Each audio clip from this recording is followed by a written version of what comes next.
तो आपको दिख रहा होगा स्क्रीन पे आज जो हमारा सबसे पहले क्वेश्चन है दोस्तों, क्वेश्चन है फ्लूइड डायनेमिक्स का।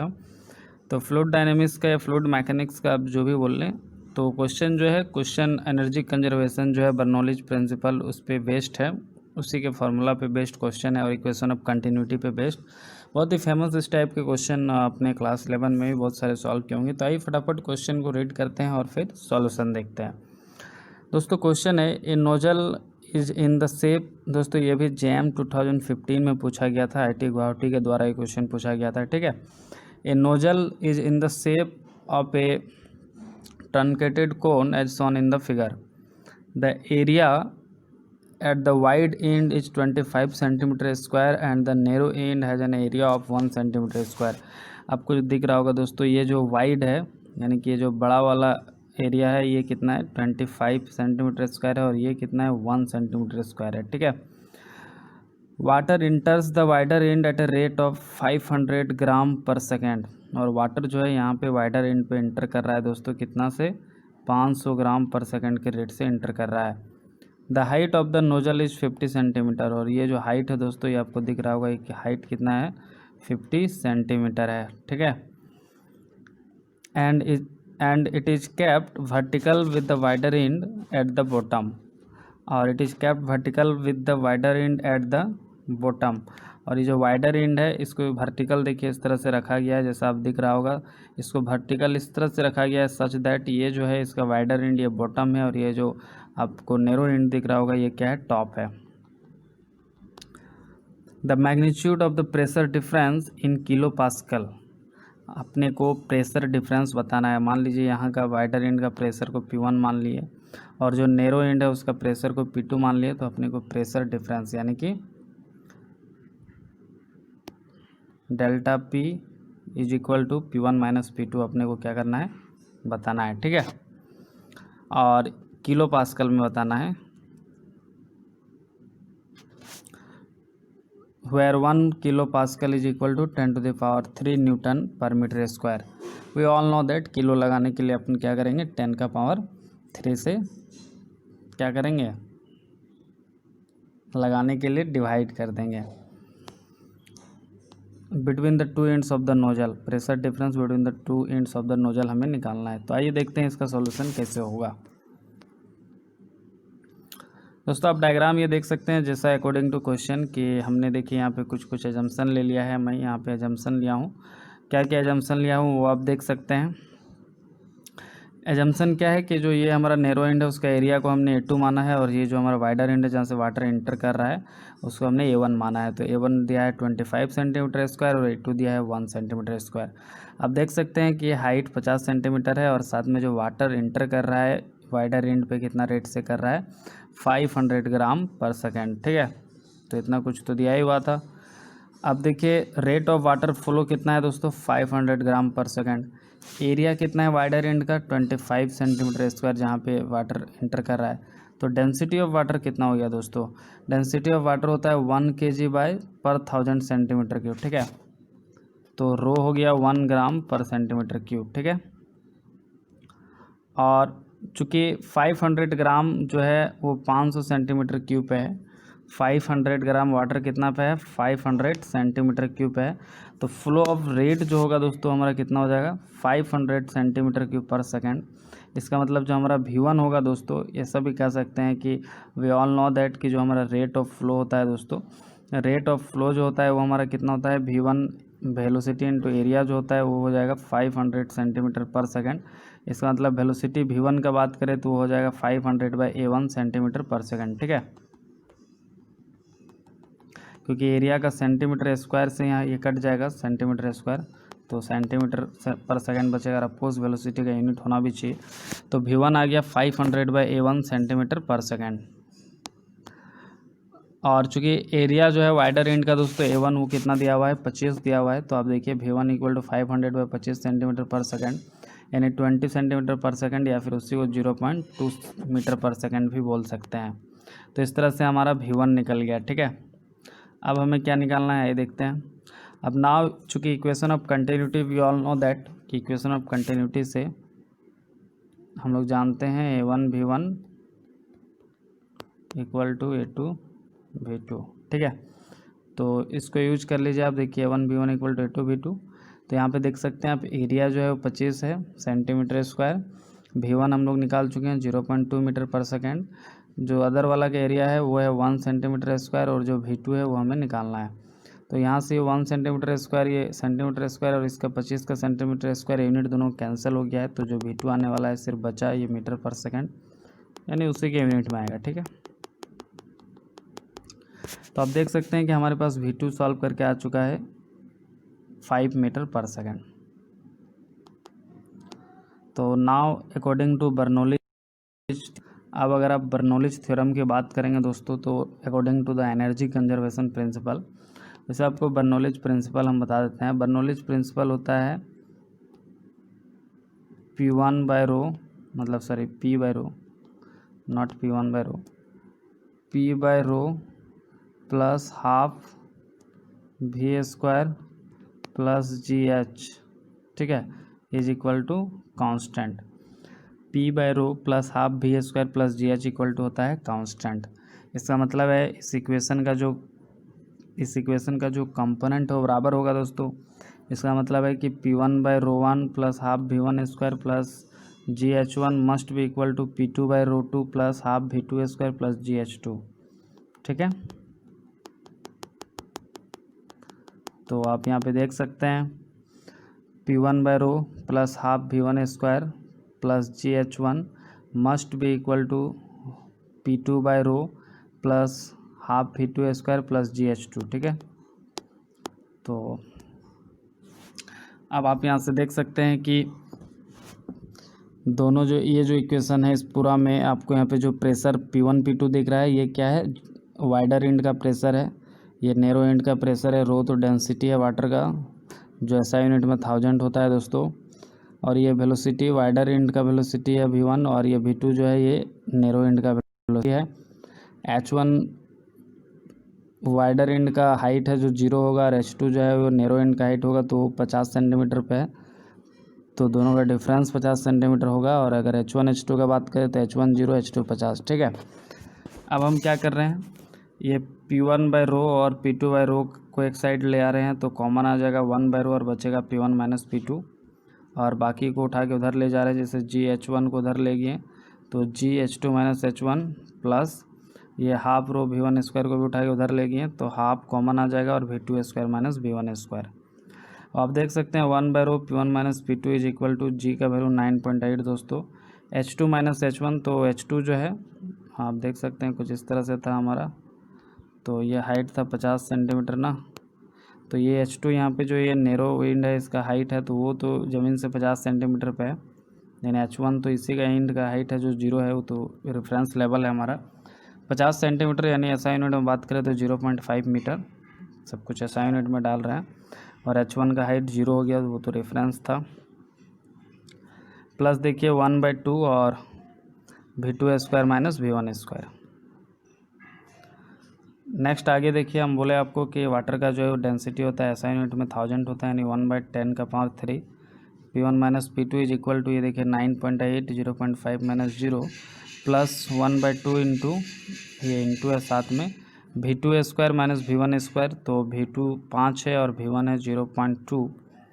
तो आप देख सकते हैं कि V2 हमारा 5 है तो इसका स्क्वायर 25 हो गया, और V1 होगा हमारा 0.2, देख सकते हैं यहाँ पे V1, तो 0.2 का स्क्वायर 0.04। ठीक है, जैसा आप यहाँ पे देख सकते हैं V2 square minus V1 square का वैल्यू।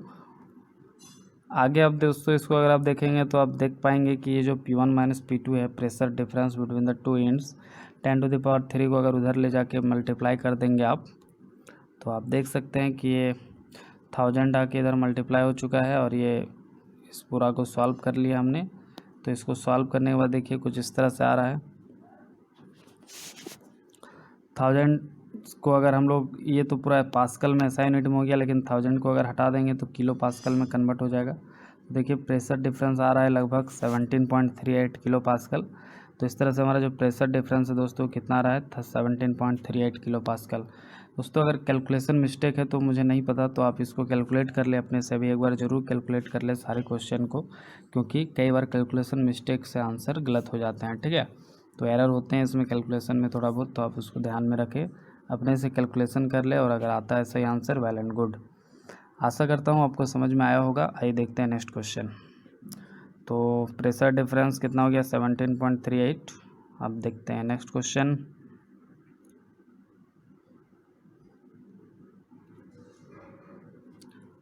क्वेश्चन नंबर 18 है, 2 points N and S are located in the northern and southern hemisphere respectively. On the same longitude, projectiles P and Q are fired from N and S respectively towards each other. Which of the following options is correct for the projectiles as they approach the equator? दोस्तों question में क्या कह रहा है कि north और south में 2 points located है, नॉर्थन और साउथर्न हेमीस्फेयर में सेम लॉन्गिट्यूड पे है। प्रोजेक्टाइल पी और क्यू को फायर किया जा रहा है नॉर्थन और साउथर्न हेमीस्फेयर से टुवार्ड्स ईच अदर, एक दूसरे की ओर। तो which of the following options is correct for the projectiles as they approach the equator. तो दोनों ही जो है दोस्तों पी एंड क्यू जो है मूव्स करेंगे टुवार्ड्स द वेस्ट। दोस्तों जब आप थ्रो करते हैं तो वो टुवार्ड्स द वेस्ट जाते हैं, और जब आप ड्रॉप करते हैं तो वो टुवार्ड्स द ईस्ट रिफ्लेक्ट होते हैं। तो इसको आप याद रखें। इसका प्रॉपर सॉल्यूशन यहाँ पे मैं आपको नहीं दिखा रहा हूँ, आप अगर कहेंगे तो मैं इसका जो प्रॉपर सॉल्यूशन है इसके लिए मैं लेक्चर ख़त्म होने के बाद डाल दूँगा इस पर एक वीडियो बना के, ठीक है। तो फ़िलहाल के लिए आप इतना याद रखें कि जब भी आप थ्रो करते हैं तो वेस्ट की ओर आइदर नॉर्थ और साउथ किधर से भी आप थ्रो कर रहे हैं तो वो वेस्ट की ओर डिफ्लेक्ट होंगे। ये कहाँ से आता है, ये इक्वेशन सॉल्व करके जो डायरेक्शन मिलता है हमें उससे पता चलता है। और अगर आप ड्रॉप करेंगे तो ड्रॉप के केस में ईस्ट की ओर डिफ्लेक्ट होते हैं, याद रखें। सेम क्वेश्चन बस वैल्यू चेंज करके जीएस 2019 में भी पूछा गया था दोस्तों। तो आइए देखते हैं नेक्स्ट क्वेश्चन। तो इस क्वेश्चन का आंसर हो जाएगा बी, क्योंकि अभी थ्रो किया जा रहा है इनको प्रोजेक्टाइल्स को। तो थ्रो के केस में वेस्ट की ओर और ड्रॉप के केस में ईस्ट की ओर। अगर डायरेक्शन से इससे रिलेटेड क्वेश्चन है तो इतना आंसर श्योर आप हो जाएं और याद रखें, ठीक है। आइए देखते हैं अब नेक्स्ट क्वेश्चन जो हमारा ग्रेविटेशन से रिलेटेड है। थ्योरेटिकल क्वेश्चन है दोस्तों और काफ़ी इम्पॉर्टेंट है कंसेप्ट के दृष्टिकोण से। तो क्वेश्चन आपके स्क्रीन के ऊपर ये रहा, a thin annular disk of radii A and B where B is greater than A।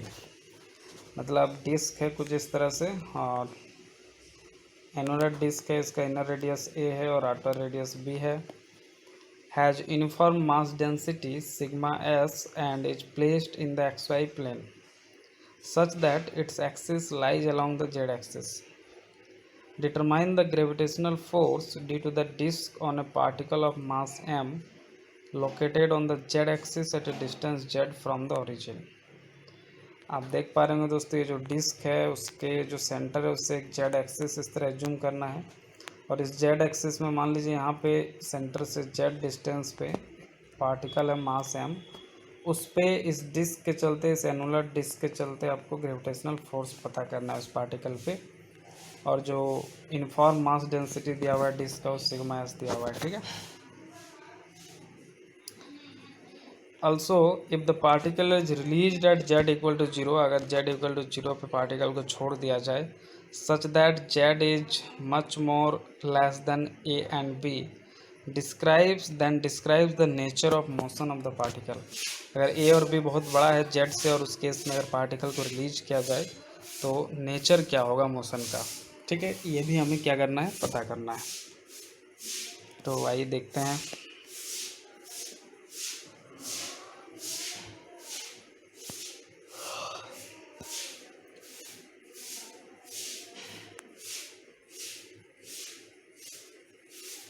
आप यहाँ पे देख पा रहे होंगे, आप एक बार देख लें अच्छे से, अपने स्तर से एक बार देख लें कि सिचुएशन वही है, कोई तकलीफ़ वाली बात नहीं है। सिचुएशन क्या है आप देख पा रहे होंगे कि आपको एनुलर डिस्क दिख रहा होगा दोस्तों, ये देखिए इनर रेडियस ए दिख रहा होगा और आउटर रेडियस बी दिख रहा होगा और बीच में खाली है, ठीक है।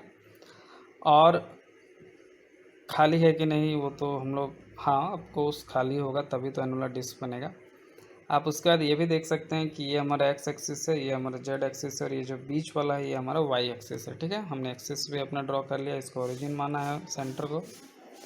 आप देख सकते हैं कि सेंटर से जेड डिस्टेंस पे जेड एक्सिस की और यहाँ पे पॉइंट पी पे एक पार्टिकल है जिसका मास m है, और उसका कोऑर्डिनेट कितना हो जाएगा, x कोऑर्डिनेट 0, y कोऑर्डिनेट 0 और z कोऑर्डिनेट z डिस्टेंस पे है तो z, जैसा कि यहाँ पे दिखाई दे रहा है आपको। Consider mass m placed at point p, coordinate is 0, 0 and z। ठीक है, आप देख सकते हैं कि इनर रेडियस a है और आउटर रेडियस b है। अब देखिए क्या करेंगे हम लोग, कंसिडर करेंगे एक concentric elementary ring of the disc of mass dm। इसमें से हम एक छोटा सा क्या करेंगे, एक छोटा सा हम लोग इस रीजन में, आप ए से बी का जो रीजन है इसमें एक छोटा सा हम लोग रिंग काटेंगे दोस्तों, और उस रिंग का मास को dm मानेंगे। उस छोटा सा रिंग का मास को dm मानेंगे, तो dm कितना होगा, सिग्मा इंटू डी ए। अब जो रिंग होगा छोटा सा उसका, चूँकि आपको मालूम है कि सिग्मा मास पर यूनिट एरिया होता है, यानी कि अगर स्मॉल मास का बात करें तो small mass per unit small area, तो स्मॉल रिंग का जो मास dm होगा वो कितना हो जाएगा, सिग्मा इंटू डी ए। और डी ए क्या है दोस्तों, डी ए हो जाएगा उस रिंग का एरिया। तो रिंग का एरिया मान लीजिए हम r रेडियस का रिंग काट रहे हैं, तो इसका लेंथ कितना हो जाएगा 2πr, और मान लेते हैं इस रिंग का थिकनेस dr है, तो 2πr इंटू डी आर, ये हो जाएगा एलिमेंट्री एरिया। इतना उम्मीद करते हैं कि आपको क्लास 11 से ये कंसेप्ट आपको आता होगा, रिंग का एरिया कैसे लेते हैं, स्मॉल एरिया। तो आप देख सकते हैं यहाँ पे कि dm जो है sigma S surface charge surface mass density दिया हुआ है इनटू डी ए, तो सिग्मा एस और डी ए कितना है 2πr dr, that is the area of the ring, where r is the radius and dr is the thickness of the elementary ring. देखिए वही बात जो हमने अभी अभी आपको बताया कि यहाँ पे r जो है रेडियस है उस एलिमेंट्री रिंग का, और dr उसका थिकनेस है। ठीक है, gravitational field at p due to this elementary ring. अब हम लोग अगर ग्रेविटेशनल फील्ड का बात करें तो वो कितना होगा दोस्तों, gravitational field at point p due to this ring, इस रिंग के चलते इस पॉइंट पे ग्रेविटेशनल फील्ड होगा, स्मॉल इलेक्ट्रिक फील्ड, स्मॉल जो फील्ड होगा दोस्तों ग्रेविटेशनल फील्ड d, वो होगा g dm by R square plus Z square का पावर 3/2 इंटू जेड। ये कहाँ से आया मैं ये आपको अभी नहीं दिखा रहा हूँ, क्योंकि ये कैलकुलेशन करेंगे तो बहुत लंबा वीडियो चला जाएगा, लेकिन आप जस्ट इलेक्ट्रिक फील्ड को याद कीजिए दोस्तों। इलेक्ट्रिक फील्ड के केस में एक रिंग के चलते उसके रिंग से अगर आप एक्सिस पे कहीं पे अगर जेड पॉइंट पे इलेक्ट्रिक फील्ड निकालते हैं तो कुछ ऐसे ही आता है। वहाँ पे कांस्टेंट जी के जगह क्या आता है, के आता है, और चार्ज जो होता है जैसे डीएम है तो वहाँ पे चार्ज क्यू आता है, जो रिंग का चार्ज होता है, जो डिस्टेंस जेड है वो भी आता है, और ये R square plus Z square का पावर 3/2 आता है, सेम रिजल्ट आता है। ठीक है, तो दोस्तों इलेक्ट्रिक ग्रेविटेशनल फील्ड के केस में भी सेम होगा, बस यहाँ पे कांस्टेंट चेंज हो जाएगा और मास के जगह, चार्ज के जगह मास आ जाएगा। जैसे वहाँ कांस्टेंट की होता था 1/4πε0, यहाँ पे जी होगा यूनिवर्सल ग्रेविटेशनल कांस्टेंट। वहाँ पे चार्ज डी होता था छोटा सा अगर रिंग पार्ट का, यहाँ पे चार्ज डीएम होगा। ठीक है, एलिमेंट्री मास होगा, चार्ज की जगह यहाँ पे मास होगा। बाकी तो Z R square plus Z square power 3/2 it will remain same. ये छोटा सा रिंग, जो रिंग हम लोग एक एलिमेंट्री लिए हैं दोस्तों, उसका ये उसके चलते उस पॉइंट पी पे यानी मास स्मॉल एम पे ये इलेक्ट्रिक फील्ड है, sorry gravitational field. Resultant field at P due to whole disc, तो पूरा इंटायर डिस्क के चलते जो हमारा पॉइंट पी पे होगा फील्ड होगा ग्रेविटेशनल फील्ड, वो कितना होगा, integration of D, total field E is integration of D, limit होगा आर का, लिमिट क्या होगा दोस्तों, ए से लेकर बी तक, ए से लेकर बी तक, मिनिमम ए हो सकता है और मैक्सिमम बी हो सकता है। ठीक है, अब आप देख लें कि डी का जो वैल्यू है वहाँ हम रख दिए हैं G D M Z by R square plus Z square का पावर 3/2। अब यहाँ पे ये भी आप देख लें कि जी को हमने रहने दिया, और डी एम का जो वैल्यू था यहाँ पे आप देख सकते हैं, यहाँ पे आपको दिख रहा होगा sigma S 2πr dr, sigma S 2πr dr, और ये जेड का जेड, और नीचे में R square plus Z square का पावर 3/2। अब इस इंटीग्रेशन को सॉल्व करने के लिए हम लोग यहाँ पे कुछ सब्स्टिट्यूशन करते हैं। R square plus Z square जो नीचे दिख रहा है इसके बदले हम लोग वाई स्क्वायर सब्स्टिट्यूट कर रहे हैं, तो अब इसको अगर डिफ्रेंशिएट करेंगे हम लोग तो देखिए चूँकि जेड कांस्टेंट ट्रीट होगा तो ये क्या हो जाएगा 0, क्योंकि जेड फिक्स एक डिस्टेंस है जहाँ पे पार्टिकल है, तो वो तो गिवन है और वो कांस्टेंट है। आर स्क्वायर हमारा अपने से एज्यूम किया हुआ है रिंग का रेडियस, तो उसको हम लोग वेरिएबल लेंगे, ए से बी तक वो वेरी कर रहा है आर, तो उसको कांस्टेंट नहीं मान सकते। आर स्क्वायर का differentiation 2r dr, Z square का 0 और इधर वाई स्क्वायर का 2y dy। अब देख सकते हैं 2 आसानी से कट गया, तो R D R equal to क्या बचा दोस्तों, वाई डी वाई बचा। अब नाउ वी कैन राइट, अब आप देख सकते हैं हम लोग इंटीग्रेशन को क्या लिखेंगे, तो आप यहाँ पे देख सकते हैं कि ये जो है आर डी आर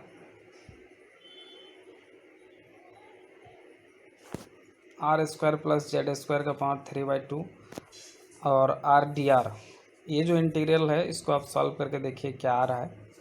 आप यहाँ पे ऐसे भी देख सकते हैं कि अगर हम लोग एक इंटीग्रल सॉल्व करें, देखिए यहाँ पे उससे पहले सब्स्टिट्यूट अगर कर ले तो भी कोई तकलीफ वाली बात नहीं। जैसे देखिए यहाँ पे सब्स्टिट्यूट करेंगे तो यहाँ पे क्या आएगा दोस्तों, जस्ट वेट, तो यहाँ पे जी सिग्मा एस और 2 पाई ये कांस्टेंट है दोस्तों, और जेड भी क्या है, कांस्टेंट है।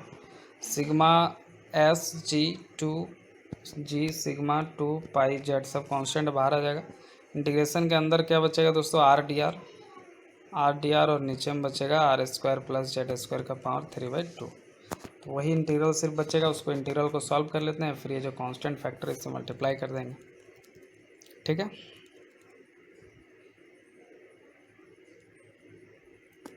तो आप यहाँ पे देख सकते हैं कि R D R by R square plus Z square का power 3/2 is equal to R D R, देखिए वाई डी वाई है, और ये R square plus Z square को वाई स्क्वायर माने थे, तो वाई स्क्वायर का पावर 3/2।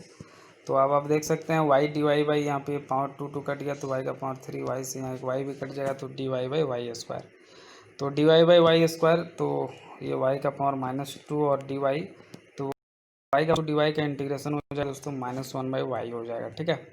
तो -1/y यानी -1 और y कितना होगा, आप यहाँ पे देख सकते हैं कि हमने क्या माना था, हमने माना था R square plus Z square equal to Y square, तो y इक्वल टू क्या हो जाएगा दोस्तों, y इक्वल टू हो जाएगा √r square plus Z square हो जाएगा ना, तो y equal to √r square plus Z square, तो -1 और y की जगह √r square plus Z square. अब इलेक्ट्रिक फील्ड में मल्टीप्लाई कर देंगे, ये तो हमारा इंटीग्रेशन का वैल्यू आ गया, और बाहर में कांस्टेंट क्या क्या था, जी सिग्मा एस और 2 पाई जेड, और ये जो हमारा इंटीग्रल सॉल्व करके आया इसका लिमिट भी चलेगा दोस्तों, लिमिट चलेगा ए से लेकर बी तक, तो ए से बी तक लिमिट चल रहा है। लिमिट चेंज इसलिए नहीं की क्योंकि हम वाई में ही लिमिट को पुट नहीं करना चाहते थे, हम इसको पहले आर में ले आना चाहते थे, आर जेड में, देन लिमिट, इसीलिए लिमिट चेंज नहीं हुआ, ए से बी ही रहा, क्योंकि हम आर में ले आए रिजल्ट को, वाई का वैल्यू आर के टर्म में रख दिए, तब हम लिमिट पुट कर रहे हैं, ठीक है। तो अब चलिए आप जहाँ जहाँ आर दिख रहा है वहाँ एक बार बी रखिए और एक बार ए रखिए, तो इस तरह कुछ आ जाएगा, -1 एक बार आर की जगह B upper limit B square plus Z square plus minus minus plus हो जाएगा, और 1/√अंडर आर के जगह एक बार ए, तो ए स्क्वायर प्लस जेड स्क्वायर। तो फोर्स, अब ये तो फील्ड निकल गया दोस्तों उस पार्टिकल मास एम पे जो जेड डिस्टेंस पे था एक्सिस से, सेंटर से। अब हमें फोर्स निकालना था, तो फोर्स इक्वल टू क्या होता है, मास इनटू फील्ड, क्योंकि जैसे आप इलेक्ट्रिक फील्ड में भी पढ़े होंगे, इलेक्ट्रिक फील्ड क्या होंगे, पढ़े होंगे फोर्स पर यूनिट चार्ज, तो यहाँ ग्रेविटेशनल में फील्ड सेम रहेगा, फोर्स सेम रहेगा, चार्ज का जगह कौन ले लेगा दोस्तों, पार्टिकल का मास ले लेगा। तो आप देख सकते हैं कि इलेक्ट्रिक ग्रेविटेशनल फील्ड जो होता है वो होता है फोर्स पर यूनिट मास, तो फोर्स आएगा फील्ड इनटू पार्टिकल का मास। तो पार्टिकल पे फील्ड कितना लग रहा है दोस्तों, आपको दिख रहा होगा, यहाँ एक्सप्रेशन निकाल चुके हैं, इतना फील्ड लग रहा है डिस्क हॉल डिस्क के चलते, और उसका मास स्मॉल एम है, तो field into multiplied by small M particle का मास, ये क्या दे देगा हमें दोस्तों, पार्टिकल पे लगने वाला gravitational force due to disc. तो देखिए वो कितना आ गया, सिग्मा जी 2 पाई जेड और स्मॉल एम और साथ में ये वाला टर्म, ठीक है। इसको उल्टा कर लिए थोड़ा तो अच्छा लगेगा, 1/√अंडर A square plus Z square minus 1/√अंडर B square plus Z square. तो ये पहला हमारा काम हो गया कि इस तरह से इतना फोर्स लगेगा, जो पहला आंसर हमारा निकल चुका है। सेकेंड, उसी में और पार्ट जोड़ के बोला था कि अगर जेड बहुत छोटा हो बी और ए के कंपेरिजन में, ए और बी के कंपेरिजन में जेड बहुत छोटा हो, और अगर पार्टिकल को रिलीज किया जाए, ठीक है, जेड से, तो उसका मोशन का बिहेवियर कैसा होगा। ठीक है, तो आइए उस कंडीशन को लगाते हैं। When Z is less than A and B, nature कैसा होगा मोशन का देखते हैं। Force on the particle is downward, of course particle पे फोर्स जो है डाउनवर्ड लगेगा, क्योंकि डिस्क के चलते यहाँ पार्टिकल है मान लीजिए, तो डिस्क जो है ये पार्टिकल पे फोर्स लगा रहा है, तो और ये अट्रैक्टिव फोर्स होता है तो अपनी ओर खींचेगा, यानी फोर्स का नेचर होगा टुवार्ड द डिस्क। ठीक है, अब एफ इक्वल टू दोस्तों क्या था, -2πmg sigma 1/√a² plus Z square -1/√b² plus Z square into Z. आप देख सकते हैं माइनस एक्स्ट्रा आ गया है, ये क्यों आया है आप बता सकते हैं। ये इसलिए आया है क्योंकि फोर्स किधर लग रहा है, डाउनवर्ड। तो अगर फोर्स का अगर पूरा वेक्टर के फॉर्म में लिखने खोजे तो ये एक माइनस, और साथ में अगर डायरेक्शन भी दे दें जेड कैप, जेड के साथ यहाँ पे एक जेड कैप भी दे दें तो कोई फ़र्क नहीं पड़ेगा, या के कैप दे दें तो कोई फ़र्क नहीं पड़ेगा, क्योंकि हम लोग डायरेक्शन इंट्रोड्यूस कर दिए माइनस के कैप, यानी फोर्स का डायरेक्शन नेगेटिव जेड एक्सिस की ओर है। ठीक है, डाउनवर्ड है टुवर्ड द डिस्क, क्योंकि ग्रेविटेशनल फोर्स अट्रैक्टिव होता है, आपको मालूम है। इतना तो समझ में आ रहा है। ठीक, तो हम जेड कैप के कैप को नहीं लिख रहे हैं, सिर्फ उसका नेगेटिव साइन को ले रहे हैं, ताकि आगे आपको कुछ हम दिखाने वाले हैं। ठीक है, अब हम लोग कंडीशन यूज करेंगे कि Z is much more less than A and B, so Z can be neglected. तो यहाँ से जेड कैन बी नेग्लेक्टेड, यहाँ से जेड कैन बी नेग्लेक्टेड, तो यहाँ से 1/a बचेगा, √a² मतलब a, माइनस यहाँ से √1/b² मतलब 1/b। तो F equal to -2πmg sigma 1/a - 1/z। अब आप देख सकते हैं कि यहाँ सब कुछ कांस्टेंट है ना, है कि नहीं। देखिए यहाँ पे 2 कांस्टेंट है, पाई कांस्टेंट है, पार्टिकल का मास कांस्टेंट है, जी कांस्टेंट है, सिग्मा कांस्टेंट है, ई कांस्टेंट है, रेडियस बी रेडियस कांस्टेंट है। इस सारा कांस्टेंट अगर हटेगा तो आप देख सकते हैं कि force is directly proportional to negative of Z, यानी माइनस ऑफ जेड। ठीक है, और जेड क्या है दोस्तों, पार्टिकल को, ये डिस्क है और पार्टिकल जेड डिस्टेंस पे था, तो यहीं से इसको रिलीज किया जा रहा है, तो यानी पार्टिकल प्लस जेड, इधर नीचे minus Z, plus Z minus Z, इस तरह से इसका डिस्प्लेसमेंट होगा। तो जेड पार्टिकल के लिए डिस्प्लेसमेंट है, तो आप देख सकते हैं कि फोर्स जो है डायरेक्टली प्रोपोर्शनल टू डिस्प्लेसमेंट हो गया, यानी कि एक्सेलरेशन भी directly proportional to negative of displacement होगा। दोस्तों ये कंडीशन किसका है आपको याद आ रहा होगा, आपने SHM पढ़ा होगा। यस, जी हाँ, आपने सही सुना। सिंपल हार्मोनिक मोशन का एक कंडीशन है, when acceleration is directly proportional to the displacement, negative displacement, यानी कि अपोजिट में आप फोर्स लगा रहे हैं नीचे, तो इस पर डिस्प्लेसमेंट होगा ऊपर। ठीक है, तो आशा करता हूँ आपको समझ में आया होगा। तो आप इस तरह से देख सकते हैं कि F is directly proportional to negative of Z, यानी acceleration is directly proportional to negative of displacement. And cause दोस्तों ये जो नेचर है SHM का है, therefore motion of the particle is SHM when it is released. ठीक है, तो हमने दोनों पार्ट इसका कर लिया, फोर्स भी निकाल लिया और मोशन का नेचर भी निकाल लिया। तो आप देख सकते हैं कि जो मोशन का नेचर है वो कैसा है दोस्तों, सिंपल हार्मोनिक मोशन है। आशा करता हूँ आपको समझ में आया होगा। ये थ्योरेटिकल क्वेश्चन था 10 या 15 मार्क्स का। आइए देखते हैं next question.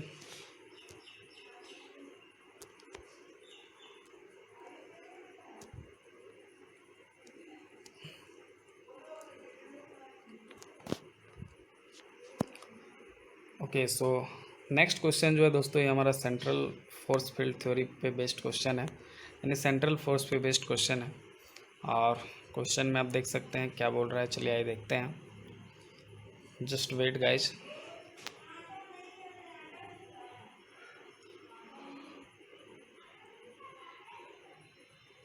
Okay, so question read करते हैं।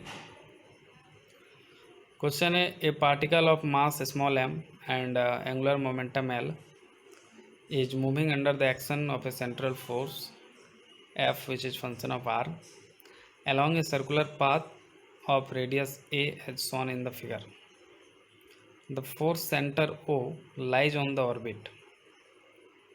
Given the orbit equation in a central field motion d square u by d theta square plus u is equal to minus m by l square u square f, where u equal to 1 by r.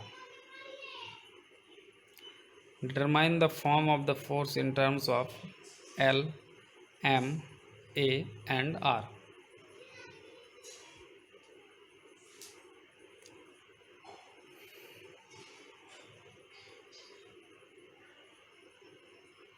Determine the form of the force in terms, मतलब ये equation of motion दिया हुआ है, equation of motion का ये form दिया हुआ है और अब आपको बताना है कि force in terms of L M A and R क्या होगा। ठीक है, फोर्स का नेचर बताना है पहला ऑप्शन में, दूसरा ऑप्शन में, और यूज करना है इसी इक्वेशन को।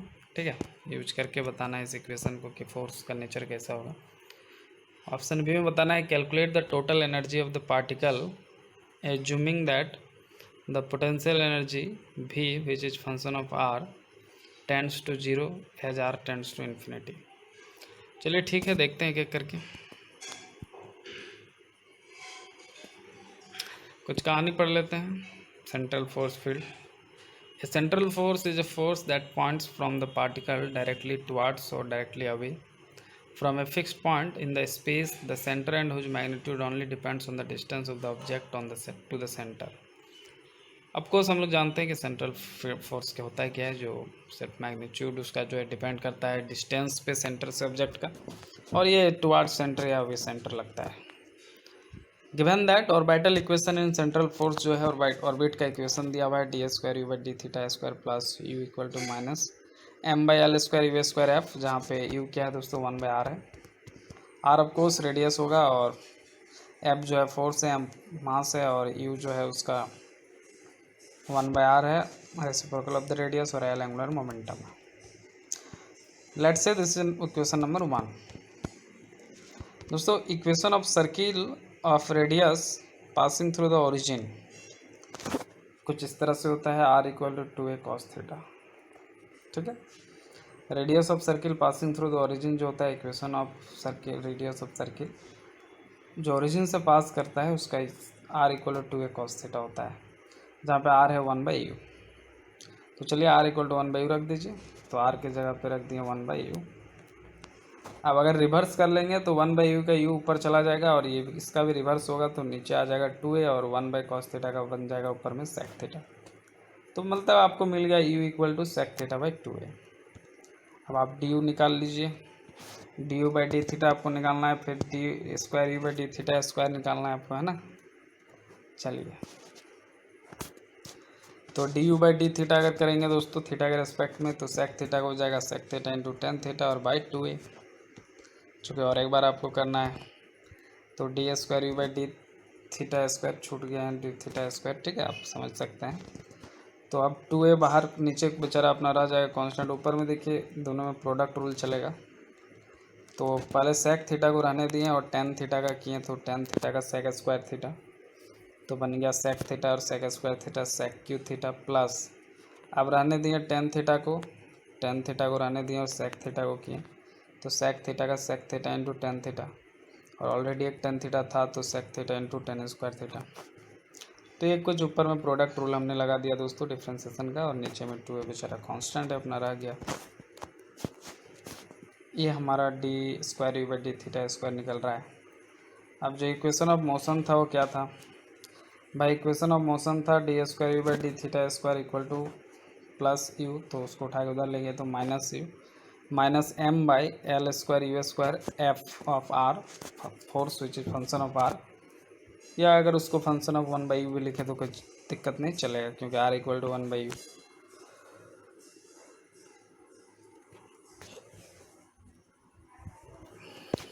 नेक्स्ट आगे यहाँ से अगर आप देखेंगे,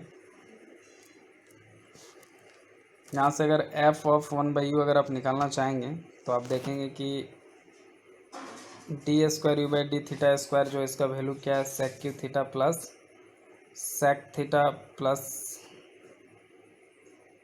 sec theta into tan square theta, ऐसा है क्या देख लेते हैं, ऊपर में कुछ कॉमन आ रहा है। अच्छा okay 1 plus tan square theta is sec square theta, sec square theta minus tan square theta equal to 1 plus tan square theta is sec square theta. तो okay, so 1 plus tan square theta जो होता है दोस्तों, ये sec Q theta को यहाँ पे break किया जा रहा है। sec क्यू थीटा जो है उसको लिख सकते हैं अपन sec थीटा, और sec स्क्वायर थीटा के जगह पे लिख सकते हैं 1 प्लस tan स्क्वायर थीटा, और ये जो sec theta tan square theta है वो कुछ रहेगा ही, इससे जो कहता हूँ और कॉमन वुमन लेके ये पता नहीं कहाँ से काट रहा है, जस्ट वेट। ओके, सो आप पेन पेपर में अपने से सॉल्व कर लें। इस D square by D theta square का वैल्यू रख दें और इस यू का भी वैल्यू रख दें और इस यू स्क्वायर का भी वैल्यू रख दें। ठीक है, जहाँ जहाँ पे आपको यू स्क्वायर दिख रहा है और D square by D theta square, देखिए यू का वैल्यू इतना है, ये स्क्वायर कर लें तो उसका वैल्यू आ जाएगा आपके पास। और साथ में D square by D theta square का वैल्यू भी आपको इतना दिख रहा होगा। इन सारा को जब आप सब्स्टिट्यूट कर देंगे कहाँ पे, आपको पता है ना जो ऑर्बिटल इक्वेशन है, इस पे जब आप सब्स्टिट्यूट कर देंगे और वहाँ से ऐप का वैल्यू निकालेंगे तो ऐप का वैल्यू देखिए कुछ इस तरह से आ जाएगा। ठीक है, ये ऐप का फॉर्म आ जाएगा और उसको फर्दर आगे सॉल्व कर लेंगे आप तो कुछ इस तरह से आ जाएगा, minus L square sec square theta sec cube theta by A M into U square. ठीक है, फर्दर देखते हैं इसका क्या हो सकता है। तो -8 A square L square by M into E to the power 5। अब सेक क्यूब थीटा को भी फिर से हम कन्वर्ट कर दिए, कहाँ से कन्वर्ट कर रहे हैं, यहाँ से।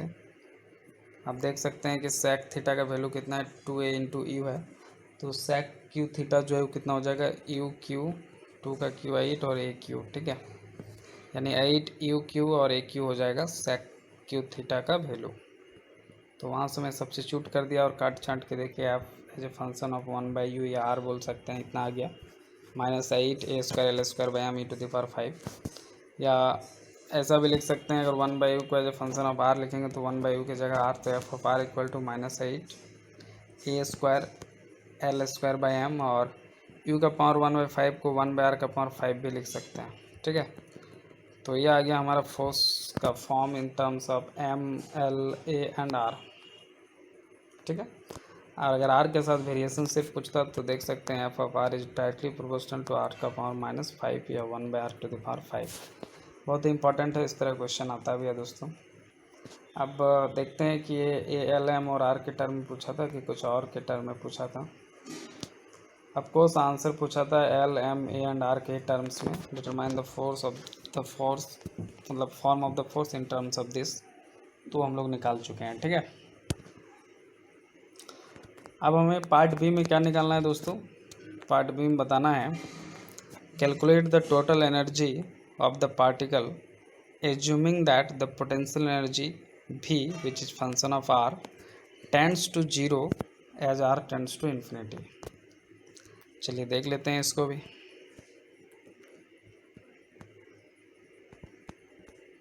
ओके, सो आप देख सकते हैं कि total energy of the system जो है दोस्तों, total energy of the system कितना होगा, potential energy plus kinetic energy plus effective potential energy. तो काइनेटिक एनर्जी कितना होगा, half M R dot square होगा यहाँ पे, क्योंकि वी स्क्वायर है तो वी को आर डॉट लिख सकते हैं, D R by D T. R displacement है तो D R by D T, यानी कि आर डॉट जो होगा वो वेलोसिटी होगा, तो वेलोसिटी स्क्वायर यहाँ छूट गया, आर डॉट स्क्वायर है। तो half M R dot square plus potential energy V of R plus एक इफेक्टिव पोटेंशियल का कंसेप्ट होता है सेंट्रल फोर्स फील्ड में, तो वो क्या है, L square by 2mr square. Effective potential का वैल्यू कितना होता है दोस्तों, L square by 2mr square. ठीक है, अब according to the given question कह रहा है कि टोटल एनर्जी निकालिए जब r टेंड्स टू इन्फिनिटी हो एंड v टेंड्स टू 0 हो। तो दोस्तों जब v टेंड्स टू 0 हो तो ये टर्म खत्म हो जाएगा, पोटेंशियल एनर्जी 0, और जब r टेंड्स टू इन्फिनिटी हो तो यहाँ पे देखिए अगर r टेंड्स टू इन्फिनिटी हो जाए तो r टेंड्स टू इन्फिनिटी का मतलब क्या है दोस्तों, 1/r का पावर इन्फिनिटी और उसका स्क्वायर, मतलब r का पावर इन्फिनिटी नहीं, r इन्फिनिटी यहाँ पे रखेंगे, इन्फिनिटी स्क्वायर इन्फिनिटी, तो 1/इन्फिनिटी 0। तो इफेक्टिव पोटेंशियल और पोटेंशियल दोनों खत्म हो गया कंडीशन से जो गिवन था। और जो बचा दोस्तों हमारे पास वो कितना बचा, सिर्फ E equal to half M R dot square. ठीक है, यहाँ पे ये डॉट है, तो सिर्फ टोटल एनर्जी हमारा काइनेटिक एनर्जी बचा जब r टेंड्स टू इन्फिनिटी होगा और फिर r टेंड्स टू 0 होगा। तो इस तरह से हमारे पास जो टोटल एनर्जी आ गया दोस्तों E equal to half M R dot square, यहाँ आर डॉट है। ठीक है, आशा करता हूँ आपको समझ में आया होगा। Thank you so much. और क्वेश्चन का आंसर हो गया दोनों पार्ट का। अब हम लोग देखते हैं नेक्स्ट क्वेश्चन।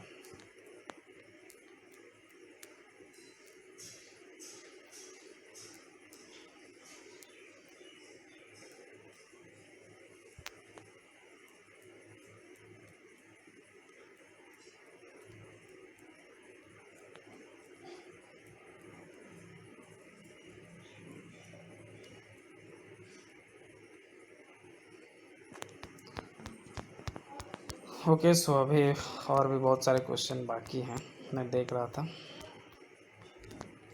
तो इसके बाद जो मेरा नेक्स्ट क्वेश्चन है, आप देख सकते हैं कोरिलेस फोर्स से रिलेटेड क्वेश्चन है, काफ़ी इंपॉर्टेंट और अच्छा क्वेश्चन है। क्वेश्चन क्या है, मैं रीड करता हूँ।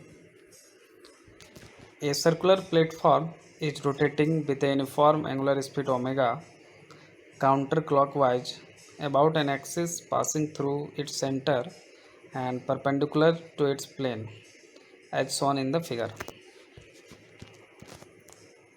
एक सर्कुलर प्लेटफॉर्म आपको दिख रहा होगा दोस्तों, यहाँ पे आप देख सकते हैं ये सर्कुलर प्लेटफॉर्म है, और ये जो प्लेटफॉर्म में रोटेट कर रहा है, ठीक है, और एंगुलर स्पीड ओमेगा से रोटेट कर रहा है, जैसा कि आपको यहाँ पे दिखाया गया है। और ये कैसा है, ये क्लॉकवाइज है, एंटी क्लॉकवाइज है, तो भैया ये एंटी क्लॉकवाइज है, यानी डायरेक्शन इसका प्लस जेड की तरफ होगा, ठीक है।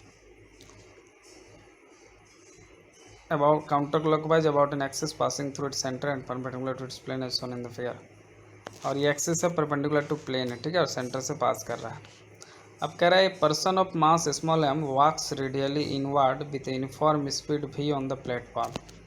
इसी प्लेटफॉर्म पे आप देख सकते हैं कि एक बंदा जो है जिसका मास एम है, ये रेडियल डायरेक्शन में अंदर की ओर इनवर्ड आ रहा है विथ ए वेलोसिटी भी, कॉन्स्टेंट वेलोसिटी भी, ठीक है। The magnitude and the direction of the Coriolis force with respect to the direction along which the person walked। आपको मैग्नीट्यूड और डायरेक्शन बताना है दोस्तों Coriolis फोर्स का, with respect to the direction along which the person walk जो कर रहा है दोस्तों, उस डायरेक्शन के रिस्पेक्ट में आपको Coriolis फोर्स का मैग्नीट्यूड और डायरेक्शन बताना है, ठीक है। तो चलिए देखते हैं क्या होता है कोरिलेस फोर्स।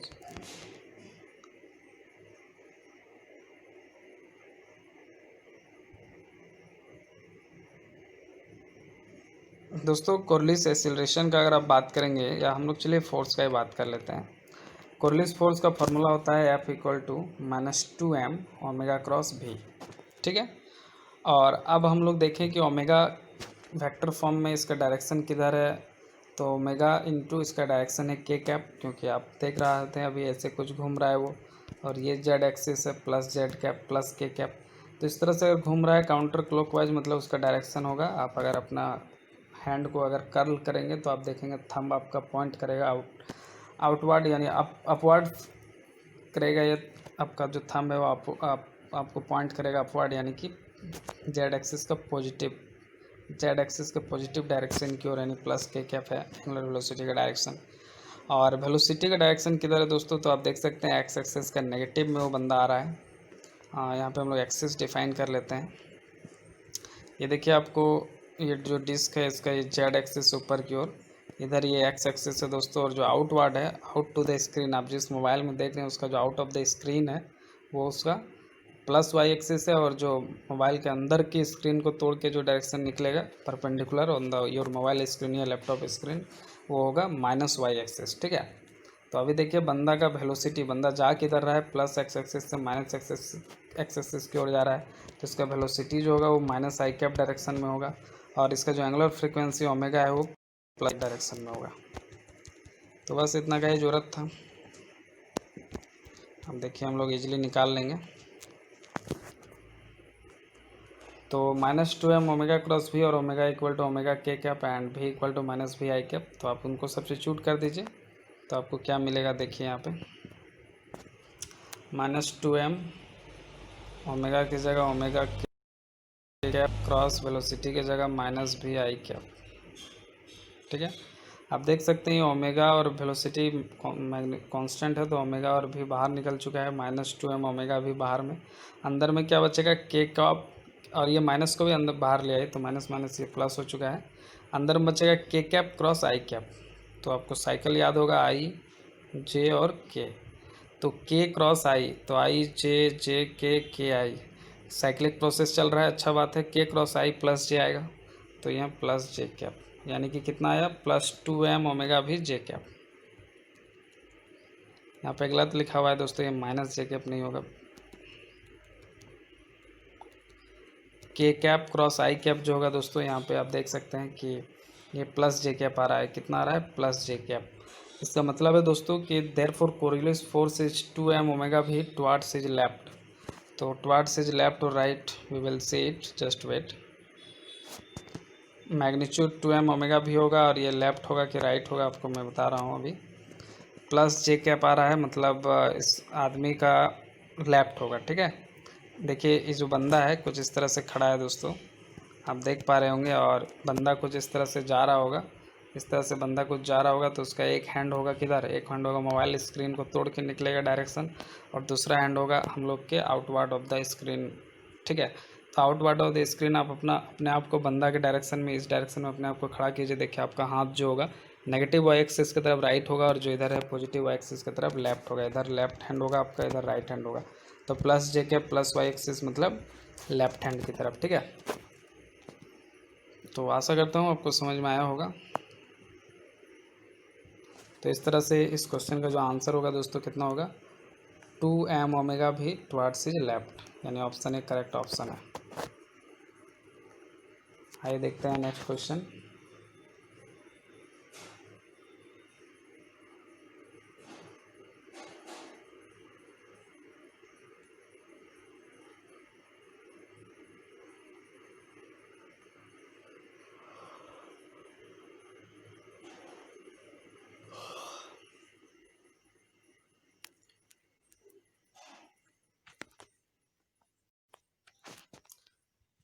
नेक्स्ट क्वेश्चन जो है दोस्तों वो हमारा एंगुलर मोमेंटम से रिलेटेड क्वेश्चन है, और क्वेश्चन है a thin massless rod of length 2L has equal point masses small m attached at its ends as shown in figure। आप देख सकते हैं कि आपको ये एक रॉड दिख रहा होगा, ये वाला, ठीक है। इस रॉड का लेंथ L है, तो अगर इस पॉइंट को सेंटर माने तो यहाँ से यहाँ लेंथ L और यहाँ से यहाँ लेंथ L, क्योंकि टोटल 2L है। उसके बाद आप देख सकते हैं कि यहाँ पे एक पॉइंट मास लगा हुआ है और यहाँ पे एक पॉइंट मास लगा हुआ है, दोनों मास सेम है, small M small M. The rod is rotating about an axis passing through its center and making an angle theta with it। ये जो रॉड है दोस्तों, ये देखिए आप एक एक्सिस के अलॉन्ग में रोटेट कर रहा है। Let's say this is the axis.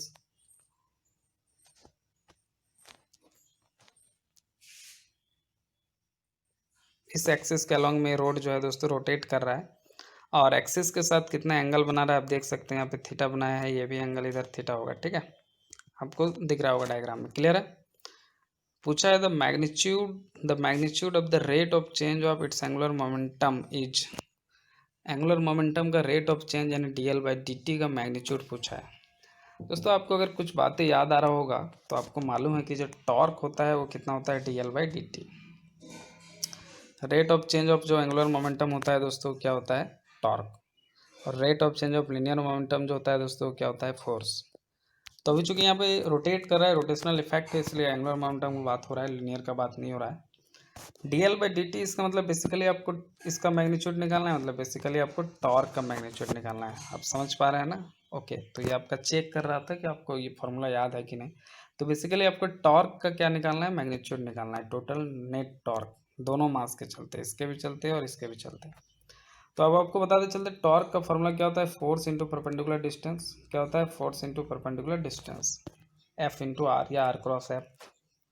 यानी कि अब आपको अगर फोर्स पता चल गया दोनों पार्टिकल पे लगने वाला कि कौन सा फोर्स लग रहा है, उसका डायरेक्शन किधर है, और परपेंडिकुलर डिस्टेंस कहाँ से, एक्सिस से।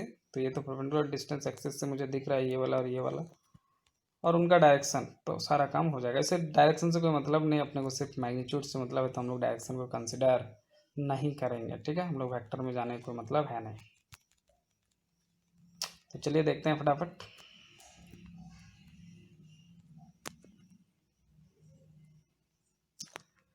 Angular momentum L, it is related to the rotation or revolution of matter.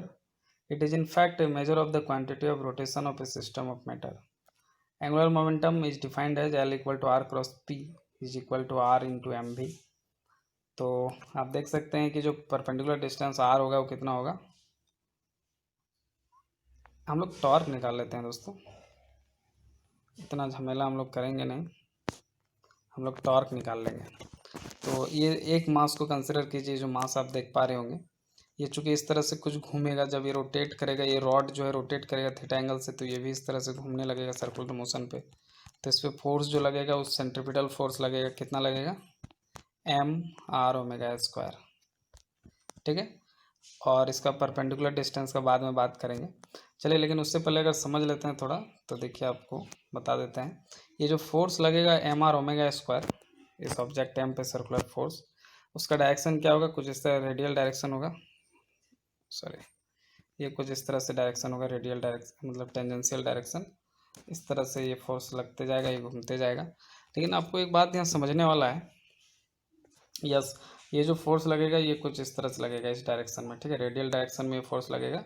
और परपेंडिकुलर डिस्टेंस एक्सिस, ये जो आप देख रहे हैं, इससे परपेंडिकुलर डिस्टेंस की अगर आप बात करेंगे तो ये परपेंडिकुलर डिस्टेंस है। तो मास तो पार्टिकल का m है, r मतलब रेडियस, मतलब ये वाला रेडियस कितना है, सर्कुलर पाथ का रेडियस मतलब ये वाला रेडियस। तो ये वाला डिस्टेंस कितना है दोस्तों, आप देख सकते हैं, उसको कैसे निकालेंगे हम लोग। चलिए इसको मिला देते हैं।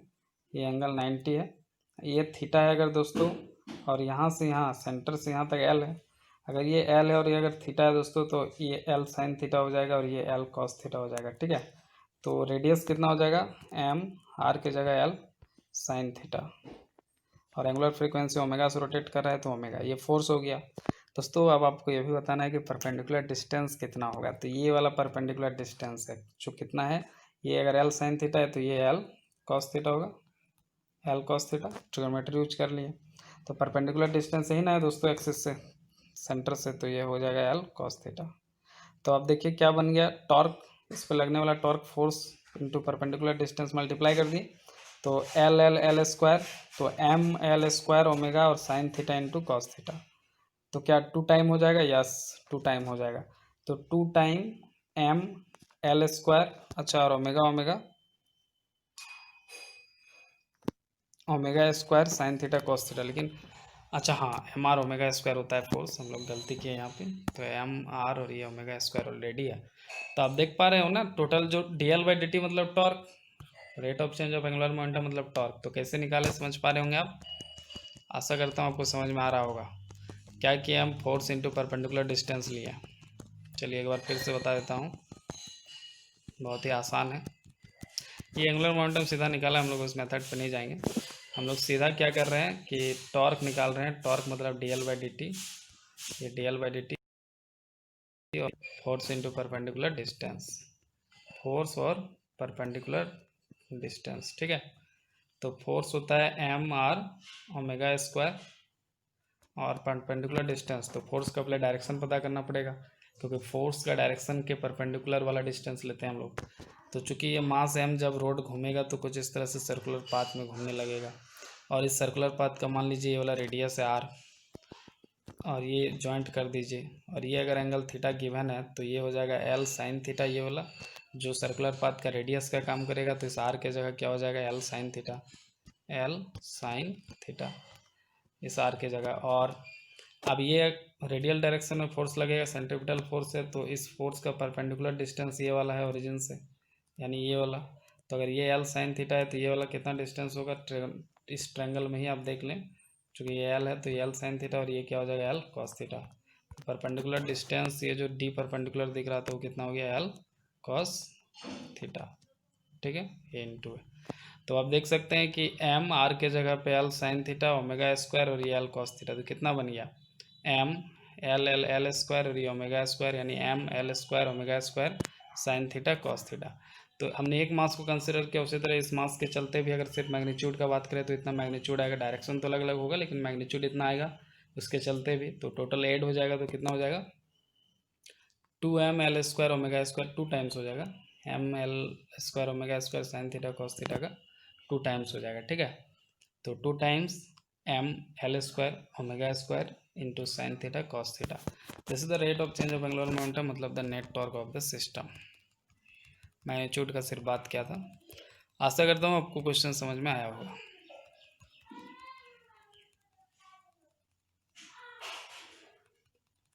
तो इस तरह से हमारा जो क्वेश्चन का आंसर है दोस्तों, ये देखिए ऑप्शन ए इससे मैच कर रहा है, 2m L square omega square into sine theta cos theta. I think ये IIT जैम 2014 का क्वेश्चन था, IIT कानपुर का, I think so, I am not so sure.